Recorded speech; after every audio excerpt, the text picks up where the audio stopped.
জাতীয় সংসদের সাবেক ডেপুটি স্পিকার শামসুল হক টুকু, সাবেক ডাক ও টেলিযোগাযোগ প্রতিমন্ত্রী জুনায়েদ আহমেদ পলক এবং ঢাকা বিশ্ববিদ্যালয় শাখা ছাত্রলীগের সাধারণ সম্পাদক তানভীর হাসান সৈকতকে রিমান্ড শুনানিতে এজলাসে নির্ধারিত খাঁচায় তোলা হয়নি। বৃহস্পতিবার বেলা ৩টা ২০ মিনিটে মিন্টো রোডের ডিবি কার্যালয় থেকে তাদের একটি প্রিজন ভ্যানে করে আদালতে নেওয়া হয়।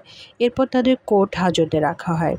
এর কিছুক্ষণ পর হেলমেট পরিয়ে কড়া নিরাপত্তার মধ্যে সিএমএম আদালতের দোতলায় মেট্রোপলিটন ম্যাজিস্ট্রেট মোহাম্মদ রশিদুল আলমের আদালতে তোলা হয়। পলক, টুকু ও সৈকতকে পুলিশি নিরাপত্তায় এজলাসের একপাশে দাঁড় করিয়ে রাখা হয়। এ সময় তাদের খাঁচায় নিতে বিএনপিপন্থী আইনজীবীরা হইচই করেন। তবে সিনিয়র আইনজীবীদের হস্তক্ষেপে পরিস্থিতি স্বাভাবিক হয়। এরপর সংক্ষিপ্ত শুনানি শেষে বিচারক তাদের 10 দিনের রিমান্ড মঞ্জুর করে আদেশ দেন। এদিকে শুনানি শেষে আবার কোর্ট হাজতে নেওয়ার সময় তাদেরকে লক্ষ্য করে ডিম ও জুতা নিক্ষেপ করা হয়। তবে বুধবারের তুলনায় বৃহস্পতিবার আদালতে আসামিদের তুলনামূলক বেশি নিরাপত্তা দেওয়া হয়েছে।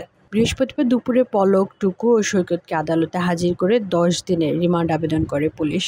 আসামিপক্ষে একজন আইনজীবী রিমান্ড বাতিল সহ জামিন চান। শুনানি শেষে বিচারক তাদের 10 দিনের রিমান্ড মঞ্জুর করে আদেশ দেন। এর আগে পল্টন থানায় দায়ের করা একটি মামলায় বুধবার রাতে তাদের গ্রেফতারের কথা জানায় ঢাকা মহানগর পুলিশ ডিএমপি।